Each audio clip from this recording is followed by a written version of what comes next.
시청자 여러분 안녕하십니까?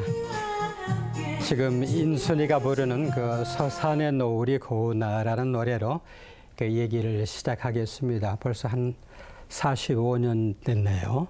저 가사를 지어서 그 원선우 신부님께서 이 작곡을 하게 도와드린 적이 있습니다.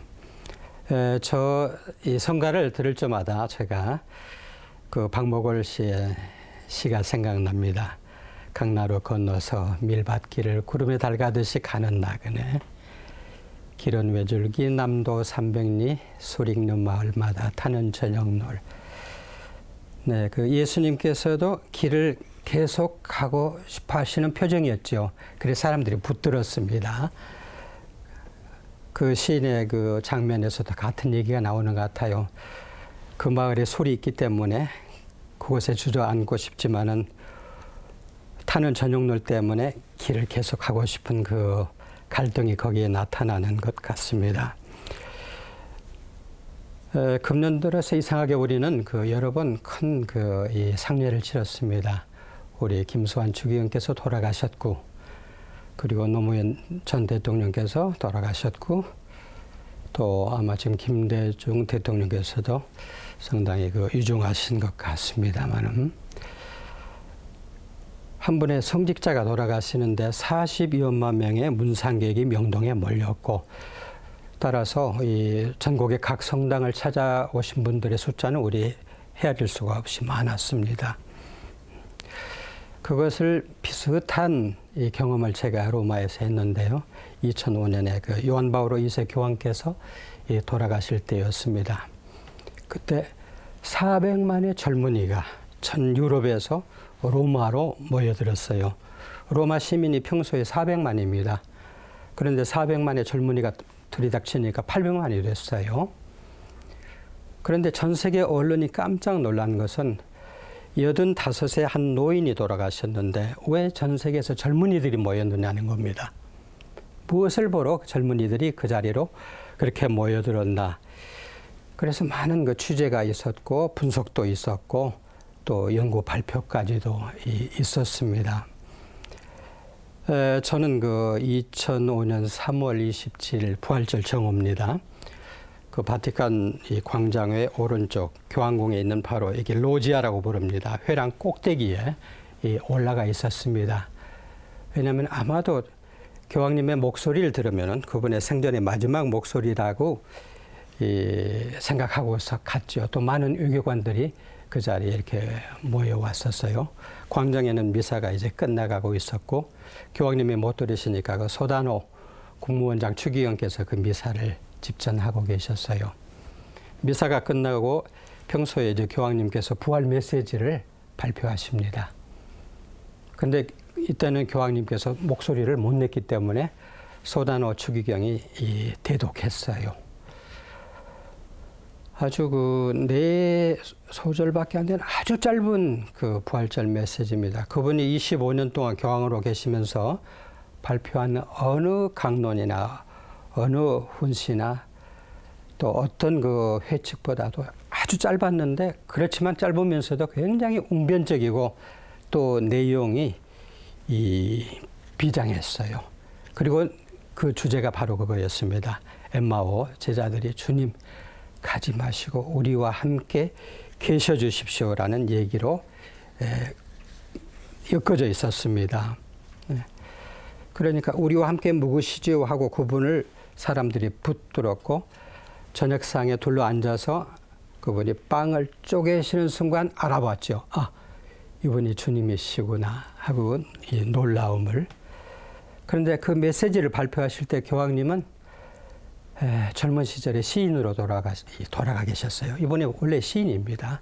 우리나라에도 그 시집이 나와 있습니다만은, 그러니까 바도비체에서 보냈던 그 어린 시절, 연극 배우를 했던 청년 시절, 또 나치하에 석공 돌 쪼개는 일을 가서 했지요. 그리고 크라코브에서 신학교 다니시고 사제가 되고 또 그곳에 주교가 되고, 그러면서도 자기 그 나라의 운명도 보셨습니다. 폴란드가 끊임없이 역사적으로 짓밟힙니다. 강대국에 의해서 점령당하고 분할되고 또 두 차례 세계대전을 겪었죠. 공산치하를 겪었죠. 그리고 지구상에 한 번도 그 총성이 멈추지 않는 그런 20세기를 찾아 맞이하시면서 그걸 지금 회상하는 그 85세의 노인이 그 메시지를 발표하셨던 겁니다. 그 내용이 이렇게 나갑니다. 우리와 함께 묵으시죠.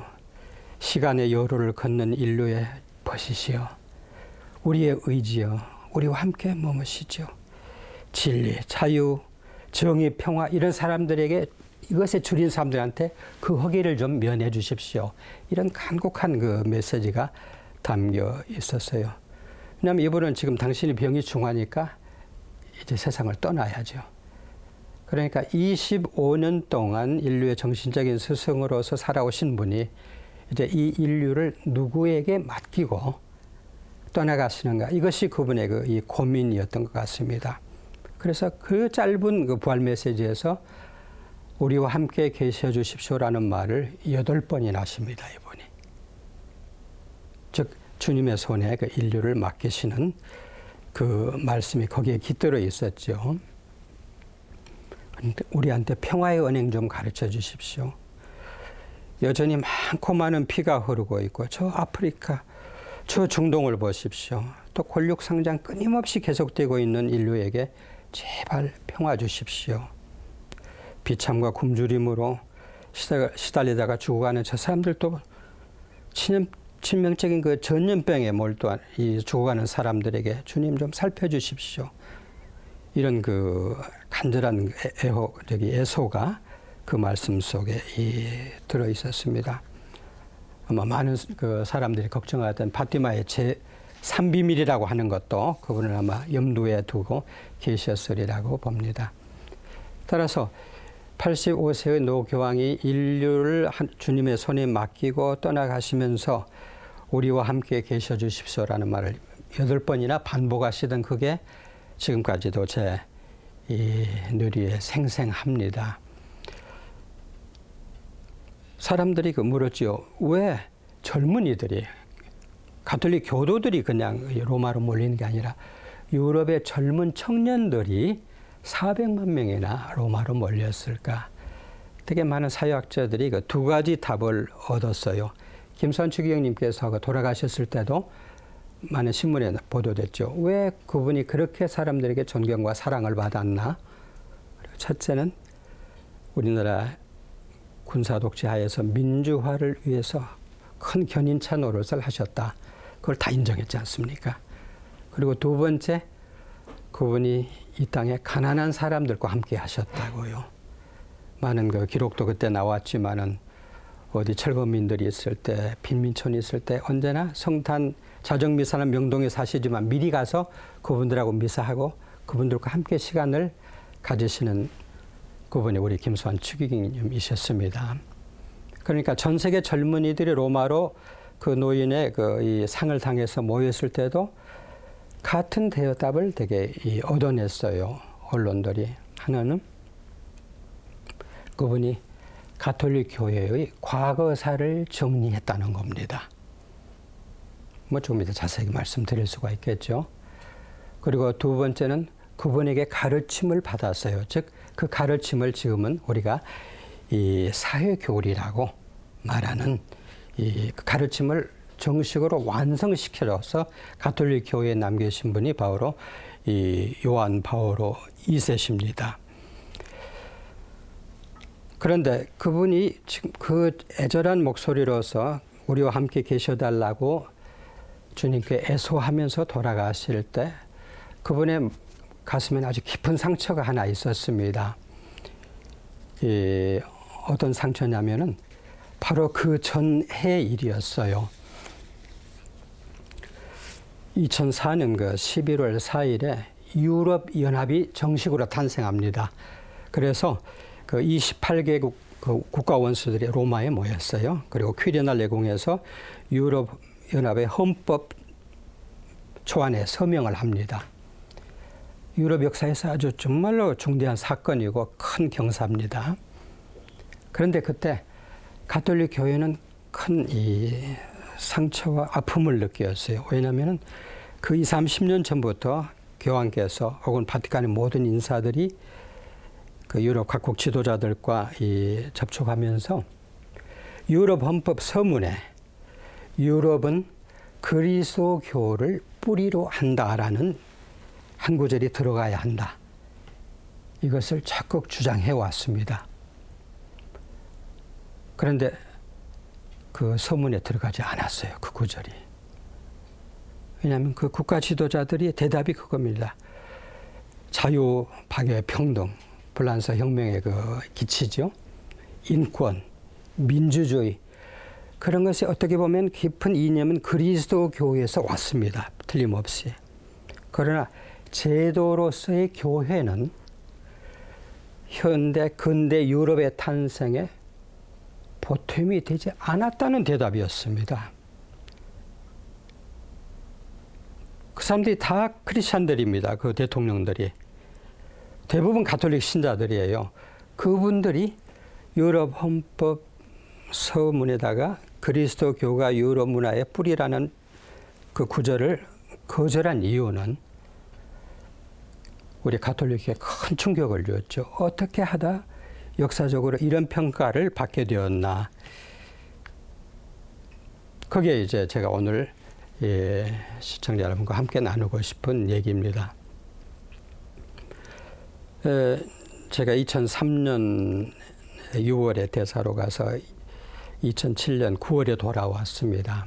약 4년만 가까웠는데 거기서 중요한 체험을 하나 할 수 있었죠. 즉, 이 세계 문제를 세계에서 벌어지고 있는 어떤 그 참상이나 혹은 좋은 얘기, 아름다운 얘기들을 한눈에 바라볼 수 있는 그런 기회가 되었습니다. 왜냐하면 교황청이 두루 세계 문제를 봅니다. 그러니까 같은 시각에서 그 문제를 바라볼 수 있는 기회가 있었어요. 그리고 또 제가 좀 그 젊은 시절부터 이 요한 바오로 2세 교황님의 문서들하고 좀 접한 적이 있습니다. 그분이 교황되기 직전에 쓴 반대받는 표적이란 이 묵상서가 있는데 그걸 제가 번역한 적이 있었고, 그 다음에 교황님이 되면 언제나 그 당신 평생 교황직을 한 기본 정책을 발표하는 회칙을 냅니다. 지금 이 새 교황님은 베네딕토 16세께서는 하느님은 사랑이시다라는 문서 내셨어요. 근데 그 요한 바오로 2세께서는 인간의 구원자라는 문서를 첫 회칙으로 내셨어요. 거기 보면 이분의 교황직의 기본 사상이 다 들어 있습니다. 기본 정책도 들어 있고, 그걸 또 제가 번역했었고, 이분이 그 사회교리의 핵심적인 사회적 관심이라는 그 문서를 이렇게 한 세 가지 중요한 문서들을 번역하기 때문에 그분의 심경을 좀 깊이 들여다볼 기회가 생겼어요.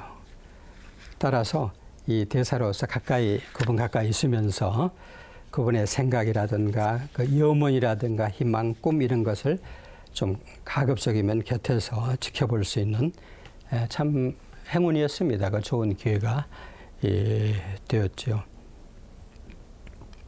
조금 전에 말씀드린 대로 이분이 그 가톨릭 교회의 과거사를 정리하시는 것하고 가톨릭 교회 사회교리를 확립하는 두 가지를 당신의 거의 이 과제로 삼으셨는데요. 교황직에 있어서. 그 첫째 이 주제를 한번 같이 살펴보고 싶습니다. 유럽의 젊은이들만 아니지만 우리도 마찬가지입니다. 우리도 가톨릭 학교 다니는 경우 아니면은 일반 중고등학교 다니면은 제일 어려운 그 애로사항이에요. 사회라든가 역사 혹은 지리, 천문 이런 시간에 우리 교회가 손가락질을 당하는 겁니다. 지구가 분명히 도는데 하늘이 돈다면서 천동설을 주장하다가 지동설을 주장하던 갈릴레오를 박해하고 단죄하고 또 다른 많은 과학자들이 그렇게 당했다. 이런 걸 선생님들이 수업 시간에 얘기하시거든요. 그럼 우리가 굉장히 부끄러웠습니다. 왜냐하면 어떻게 대답을 해야 할지를 몰랐죠. 또 개신교 학교나 그런데 혹시라도 다니게 되면은 그분들이 그런 얘기를 합니다. 마르틴 루터가 이 가톨릭 교회로부터 이제 파문을 당합니다. 아주 건수가 많아요. 많은 그 이단 사상을 가지고 있다 하고 일거한 가운데 이런 것도 있어요. 아랍 사람들이 이교도다. 그러나 그들과 전쟁을 하는 것은 복음적이 아니다. 그런데 이게 단죄받은 이단 사상으로 꼽혀 있어요. 마르틴 루터가 이것 때문에 이단자다. 또 이단자가 있을 때 그 사람이 틀렸다고 하지만은 잡아서 화형시키는 건 이건 사람이 할 짓이 아니다. 근데 그것도 그 사람이 단죄받는 그 항목 속에 들어있어요. 그러면 수업 시간에 그 목사님이 들어와서 정규 비슷한 시간에 역사를 가르치면서 그런 얘기를 하시면 우리가 굉장히 이렇게 부끄러웠거든요. 교황님께서 바로 그 문제를 아셨죠. 자연과학의 문제도 있고 또 이 이단자 문제도 있고 우리가 십자군 전쟁이란 것도 했지 않습니까? 또 마녀 사냥이란 것도 했어요. 우리는 그저 가톨릭 신자니까 모릅니다. 그런 일이 정말 있었을까? 어떻게 교회 안에서 마녀들로 사람들이 화형당했을까? 그런데 있었습니다. 그 주교님들이 그런 사건이 일어나면은 이렇게 보고서를 로마로 올립니다. 또 어떻게 보면은 업적이 되기 때문에 자세히 올리고 많이 올렸어요. 그것들이 다 이제 경청에 있습니다. 그 문서들이. 그러니까 교회 안에 있는 이 무거운 과거의 짐을 이분이 벗고 싶었습니다. 그래서 조사를 시키고 한 10여 년 동안의 모든 조사를 한 끝에 그 대희년이 시작하던 2000년 사순절 이 제우스요일에 그분이 무릎을 꿇고 성베드로 성당에서 무릎을 꿇고 하느님과 인류 앞에 잘못을 빌었습니다. 이건 대단한 용기입니다.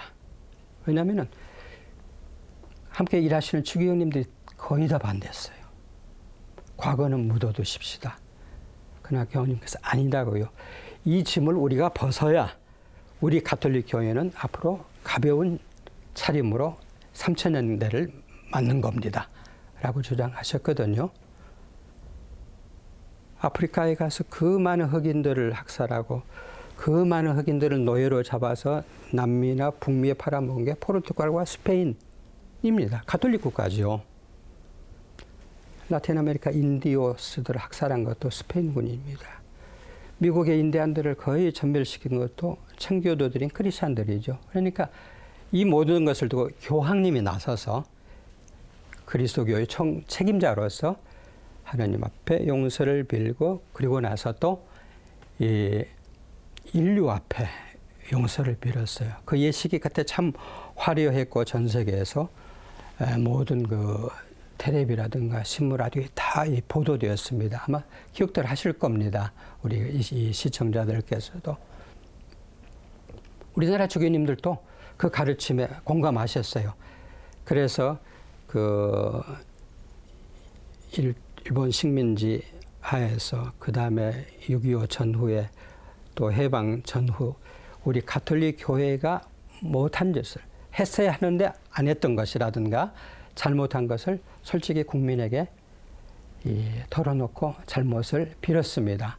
아주 용기 있는 이 행위라고 우리나라 지성으로부터 또 언론인들에게서 이 칭찬을 받았죠. 그러나 전 세계 교회가 그렇게 한 거 아닙니다.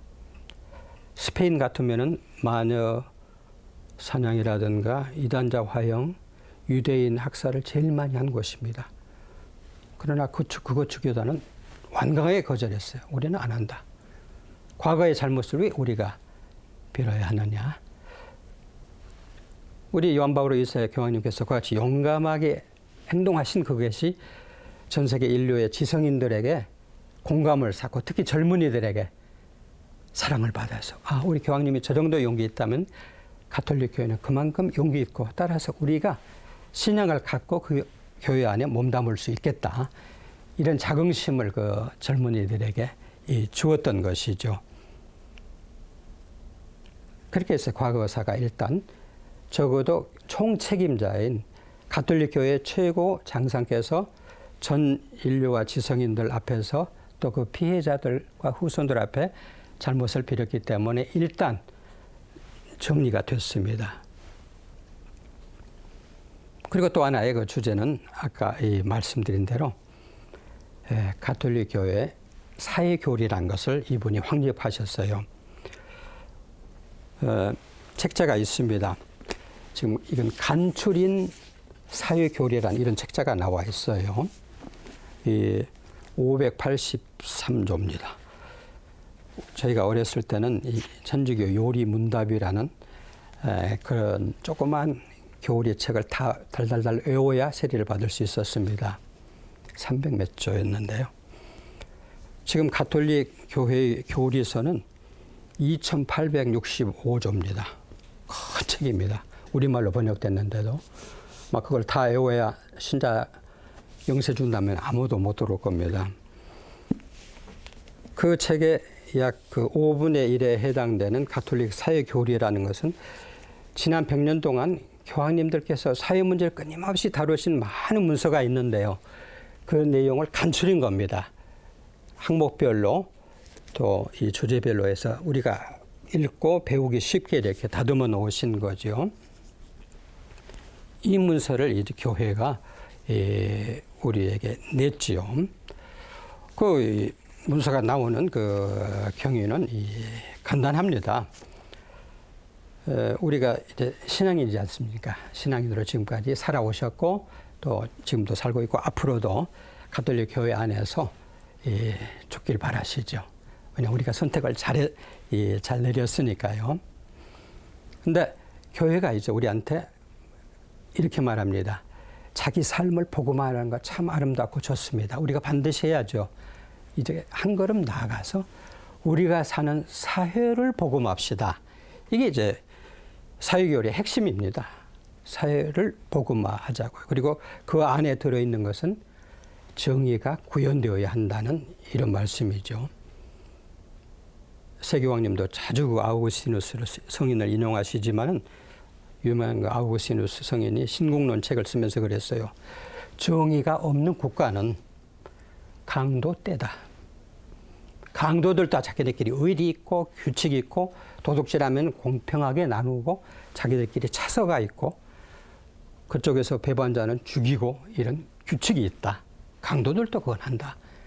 그러나 정의가 없이는 그건 국가가 아니고 강도떼에 불과하다. 이런 아주 엄한 그 말을 했는데 특히 지금 베네딕토 16세 교황께서 그분의 그 말씀과 그 아우구스틴 성인의 어떤 가르침을 많이 이렇게 인용하고 계십니다.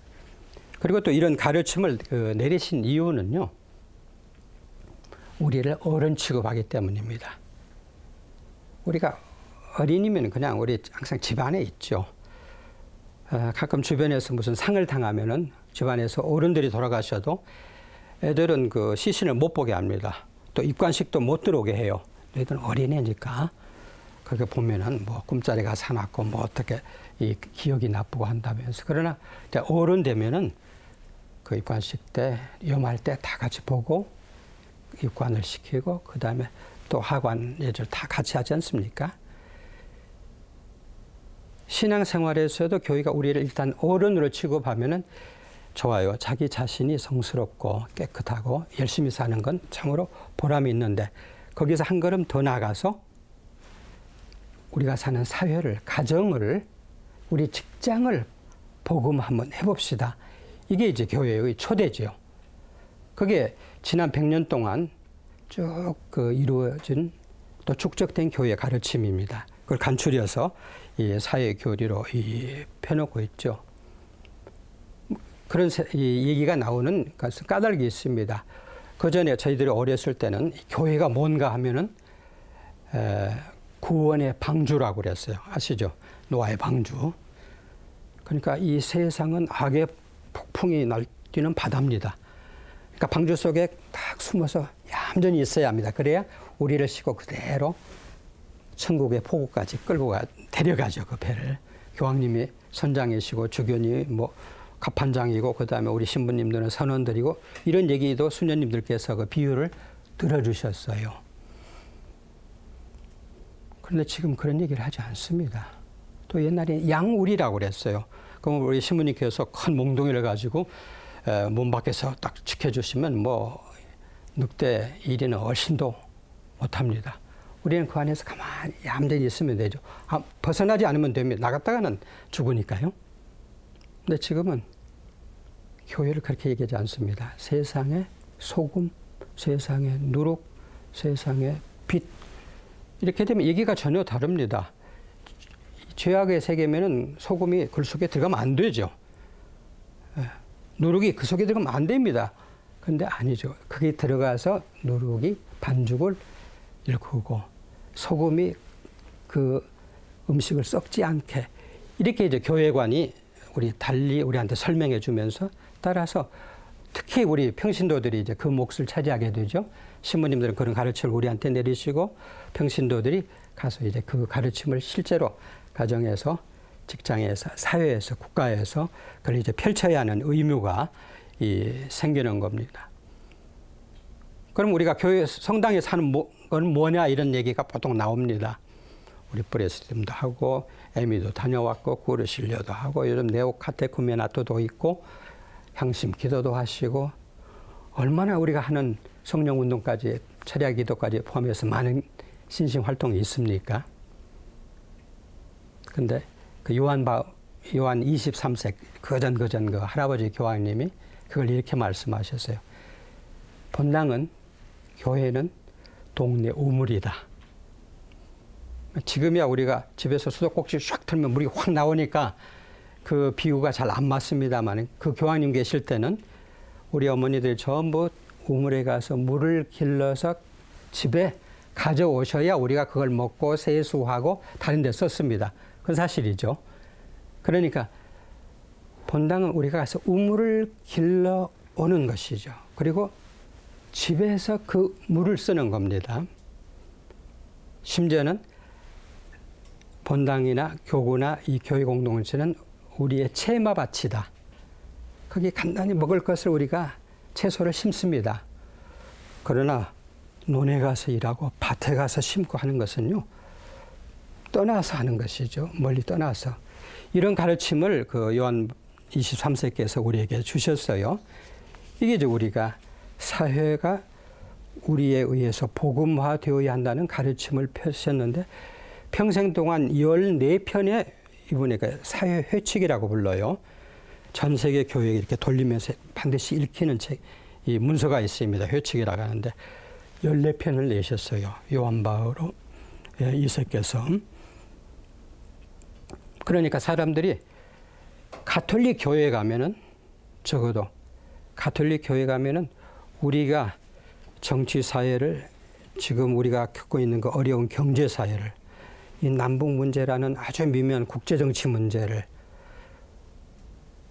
또 지금 뭐 4대 강인이 이런 문제가 있을 때 저런 문제를 신앙인들은 어떤 눈으로 보고 어떻게 해야 하는가를 배울 수 있다. 이런 희망이 있다는 것이죠. 그래서 그 노 교황께서 돌아가셨을 때 400만의 젊은이들이 로마로 몰렸다는 겁니다.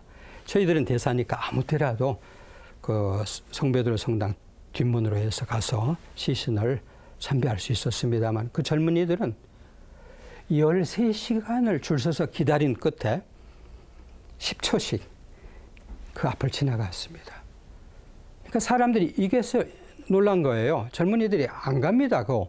자기 할아버지가 돌아가셨을 때도 1시간 떼약볕 밑에 서 있으라면 서 있지 않을 거예요.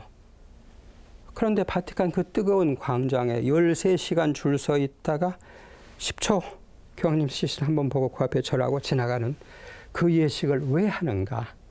우리 추경님께 돌아가셨을 때 저 밑에서부터 전철역부터 쭉 꼬리를 이어서 명동 언덕에 올라와서 시신을 뵙고 가는 그 참배가 왜 있는가? 이게 이제 전 세계 언론인들과 지성인들을 놀라게 만든 그 얘기죠. 그러면 그 사회 교리가 여기는 있다. 가톨릭 교회 안에는 있다고 할 때 이제 그 배경을 우리가 조금 더 함께 볼 수 있을 것 같습니다. 왜 이런 가르침이 우리가 주일에 성당 와서 미사하고 영성체하고 또 헌금하고 교무금 내고 또 신심에 들어가서 봉사활동하고 기본적인 것을 다 합니다. 그런데 그것으로 그치지 않고 우리더러 그럼 여기서 물 잘 마시고 밥 잘 먹었으니까 이제 호미 들고 낫 들고 지게 지고 들러 나가라는 가르침을 왜 내리는가? 이것은 우리가 한번 서로 생각해 보실 만합니다. 그 사회 교리를 교회가 우리에게 지우시는 그 가르침을 내리는 그 명분을 좀 함께 보고 싶습니다. 대개 첫째는 이 교회가 갖고 있는 그 인간관이죠. 살아있는 인간이 그 하느님의 영광인 것이죠. 그래서 그 요한 바오로 2세께서 당신의 첫 회칙 인간의 구원자에서 그런 말했어요. 그리스도교 뭐냐? 복음이 뭐냐? 그것은 인간에 대한 경탄, 인간을 보고 와라고 할 수 있는 그 감탄이 이게 복음이고 이게 교회고 이게 그리스도교다. 그분의 그 회칙이 전 세계에 깊은 충격을 준 이유는 이 인본주의였어요. 교황이신데 인간의 죄인이고 속죄해야 하고 이기적이고 이런 말씀을 안 하고 인간을 놓고 감탄하는 그것이 바로 그리스도교고 그리스도교의 핵심이다. 이렇게 얘기했죠. 물론 이제 우리는 그 하느님의 모상이기 때문에 그런 경탄을 받을 만하죠. 저도 2007년에 이제 할아버지가 됐습니다. 손주가 태어난 지 한 4달 만에 왔어요. 그 손주를 그 아들한테서 받아서 딱 품에 안았을 때의 그 감격이요. 지금까지 잊혀지지가 않아요. 제가 할 일 다 한 것 같아요. 지금은 이제 멀리 있기 때문에 스카이프로만 이렇게 통화를 합니다. 그러면 저는 하여튼 제가 온갖 애교를 다 버리고 거기는 저쪽에서 덤덤하죠. 그런데 그 아이를 바라보는 그 제 시선, 즉 하느님께서 인간을 바라보는 그 시선, 즉 할아버지가 손주를 바라보는 그 시선에 드러나는 그 사랑, 이게 이제 인간이 존중받고 사랑받아야 하는 어떤 그 기반이 되는 것 같습니다. 만약에 인간은 타락한 존재, 죄스러운 존재, 얼마나 이기적인가 봐라, 얼마나 욕심 많은가 봐라, 이렇게 단죄하기 시작하면요, 역사적으로는 결국은 그런 인간을 유린합니다. 멸시하는 대상은, 단죄하는 대상은 유린하거든요. 그러니까 첫 여인도 보세요. 아담이 그 전에 아담의 말이 한마디도 안 나옵니다. 최고의 걸작을 만드셔서 딱 앞에 데려오셨을 때 하느님이 처음으로 아담의 입이 터지고 와우 하는 소리가 났죠. 와, 이게 지금 모든 이 성문화까지 포함해서 그 감탄, 이것이 조금 이상하게 흘러서 그렇게 했지만은 저는 그 여성지 잡지 표지를 볼 때마다, 심지어는 좀 심한 그림 볼 때마다 거기에 들어있는 것이 아담의 와 하는 그 감탄입니다. 드디어 나타났다. 내 살에서 나온 살, 내 뼈에서 나온 뼈. 이렇게 하듯이 하느님께서 인간에 대해서 그만큼 경탄하고 계시고 자부심을 갖고 계실 때 가톨릭 교회가, 그리스도교가 이 인간관을 갖고 있다는 겁니다. 그럼 여기서 사회교리가 안 나올 수가 없습니다. 왜냐하면 바로 그 인간들이 어디서 줄이고 고문당하고 얻어맞고 죽임당하고 유린당하니까 당연히 사회교리가 나오겠죠.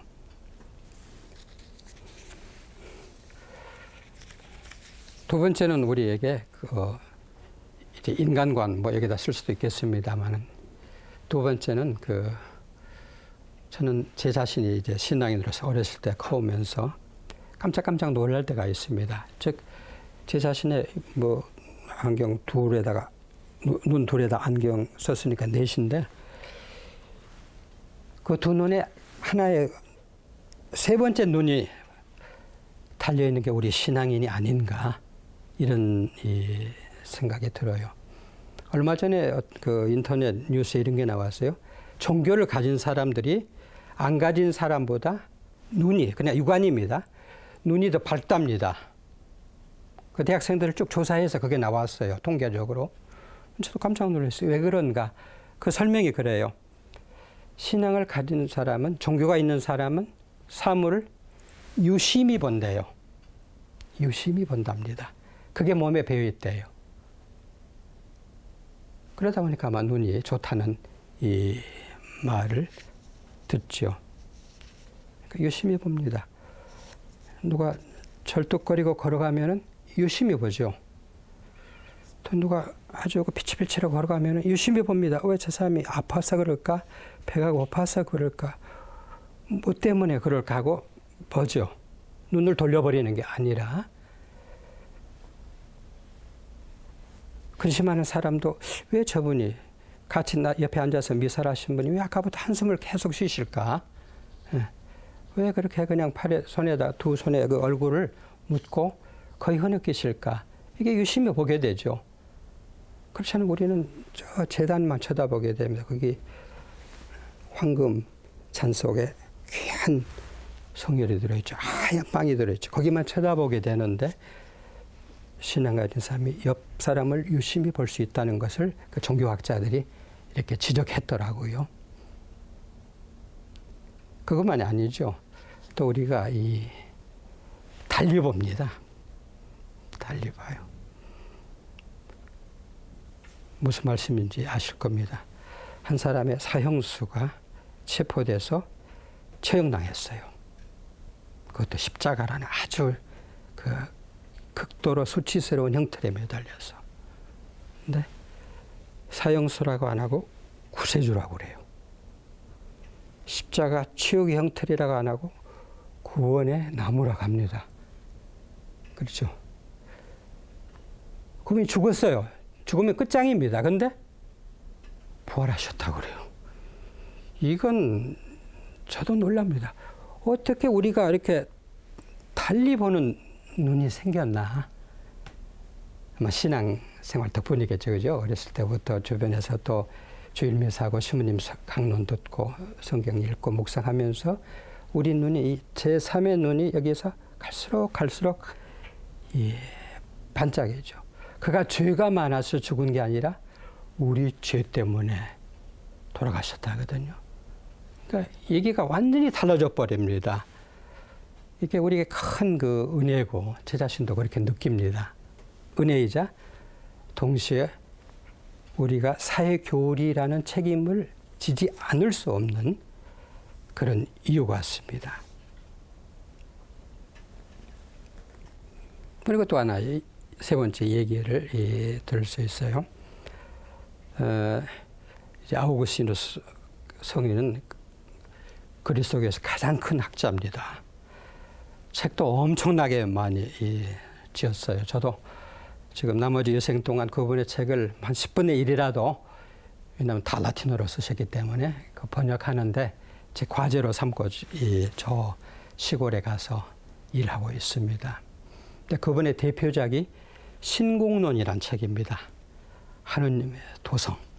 영어로는 뭐 City of God 이렇게 번역을 해요. 하느님의 도성. 책이 이만큼 3권짜리입니다. 그런데 거기 이제 하느님의 도성이면은 다른 말 나오죠. 지상의 도성.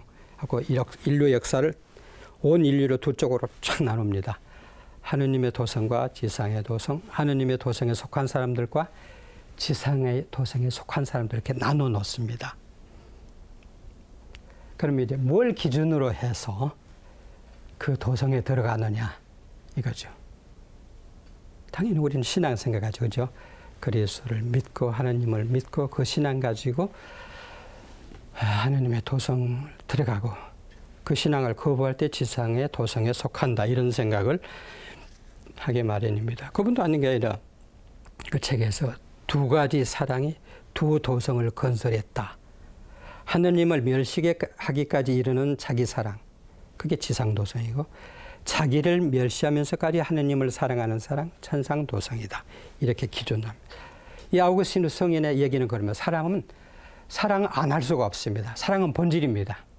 그러니까 뭐든지 사랑을 할 수밖에 없어요. 본질인데 여기서 그 사랑의 성격을 가지고 이분이 얘기합니다. 두 가지 사랑이 있다. 하나는 사회적 사랑이고 하나는 사사로운 사랑이다.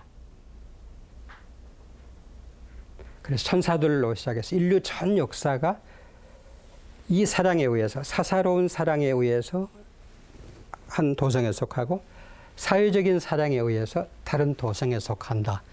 이런 얘기를 해옵니다. 이번 교황님께서 첫 회칙이 하느님은 사랑이시다인데 그 책의 말미에 바로 이 구절을 인용하시면서 그래요. 정치, 사회생활이 우리 사회적 사랑입니다. 바로 정치라는 건 사회적 사랑입니다. 좀 더 쉽게 풀어서 이렇게 합니다. 우리 팔이 안으로 굽혀요. 그죠? 팔은 안으로 굽습니다. 그건 당연하죠. 성당에서도 우리 브레스팀이 있고, 교회에서도 우리 반상회가 있고, 그렇죠? 기초공동체 우리께 있고, 우리 학교 출신도 있고, 우리 지역 출신이 있고, 이렇게 하면서 계속해서 우리의 팔은 안으로 이렇게 굽습니다.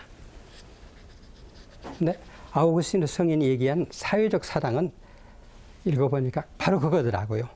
사랑이 밖으로 펴는 팔이 밖으로 굽는다는 안 되겠네요. 팔이 밖으로 펴지면은 그것이 사회적인 사랑입니다. 그러니까 우리 크리스찬들은, 우리 가톨릭 신자들은 언제나 그걸 넘을 수 있다는 겁니다. 팔이 안으로 굽는 우리 하는 동아리들을 넘을 수 있다는 것이죠. 그러면서 그런 기준을 얘기해 줍니다. 가난한 자들에 대한, 우리가 다 누구나 사랑하게 됩니다. 그렇죠? 친척들도 사랑하게 되고, 남편과 자식들 사랑하고, 우리 친구들, 고교 동창들, 또 대학 동창들 같이 활동하는 사람 다 사랑합니다만은 그 사랑 가운데 언제나 가난한 사람들에 대한 우선적인 사랑이 이렇게 제시되더라고요. 우리 김수환 추기경님이 사회로부터 이번에 그렇게 추앙받으신 이유는 그거였습니다. 그분의 모든 언행에서 그 권력자들 앞에서 당당하게 버티시면서도 이 땅에 가난한 사람들이 있는 데는 언제나 찾아가시고 그들과 함께 시간 보내시고 그들의 애환을 함께 나누시고 그 모습 속에서 사회교리의 핵심인 가난한 자들에 대한 우선적인 사랑을 그분이 이렇게 실천하셨다. 이런 얘기를 우리에게 해주시는 걸 들었습니다. 저도 여러 그런 자리에서 뵙고 또 그분과 그런 얘기도 나눌 수 있었던 그런 특전도 저에게 있습니다. 따라서 이렇게 사회교리 배우게 되면 우리 그 양심도 소위 센서빌리티가 강해집니다. 죄에 대해서 아주 예민해지죠. 우리 부부 어떻게 하다 보면 남편이 밥상 확 엎고 큰 소리 치면서 가버립니다. 그러면 저녁에 와서는 뭐가 어땠어? 하는 식으로 들어옵니다. 그러나 정말 사랑하게 되면 그 센서빌리티 때문에 내 한 잘못 때문에 얼마나 나의 아내가 상처받고 고통스러워했고 이것을 못 느끼죠. 그걸 이제 차츰차츰 예민해지죠. 그러니까 고백실 앞에서 무릎 꿇고 신부님 저 밥 먹었습니다. 라는 고백이 나와요. 북한에서 사람이 굶어 죽고 아프리카에서 굶어 죽었다는 얘기를 들었기 때문에 밥을 먹은 게 죄처럼 느껴지죠. 그래서 우리 개인은 우리 평신자들 판공성사 때 오면 저도 그냥 답답합니다. 아이고 무슨 죄를 가서 고백하지? 근데 우리 수녀님들, 본당에 계신 수녀님들요, 매주 고백성사 보셔요. 죄를 지으라고 해도 지을 게 없는 분들이. 왜 그렇습니까? 그만큼 그 사회적인 가르침을 당신 안에 깊숙이 받아들이시니까 센서빌리티가 강해지시는 거죠. 여기서 우리가 사회적인 가르침이 이 주변에서 일어나는 모든 것을 이렇게 눈여겨보게 만드는 것 같습니다. 이 얘기를 좀 이제 매듭 짓는 뜻에서 그 얘기를 드릴 수 있겠네요. 우리 신앙이 제 자신을 바라보고 제가 하는 말입니다. 내가 임종의 침상에 누울 때 주님 앞에서 내 신앙이 얼만큼 성숙했느냐, 얼마나 신자다웠느냐를 스스로 반성해 보려고 하면은 아까 말씀드린 그 사회적인 사랑, 또 쉽게 해서 우리의 팔의 이 넓이, 이것을 보고 싶습니다. 그러면 우리 그리스도의 십자가가 얼마나 그 두려운지요. 왜냐하면 두 손을 아버지께서 십자가에 못질해 버리셨기 때문에 그분의 팔이 안으로 굽을 수가 없습니다. 그래서 저도 그 십자가를 바라보면 굉장한 깊은 그 충격을 받고 언젠가 저 십자가를 바라보면서 좀 비슷해진 모습으로 내가 임종할 수 있으면 참 행복한 신앙이겠다, 이런 생각을 해봅니다.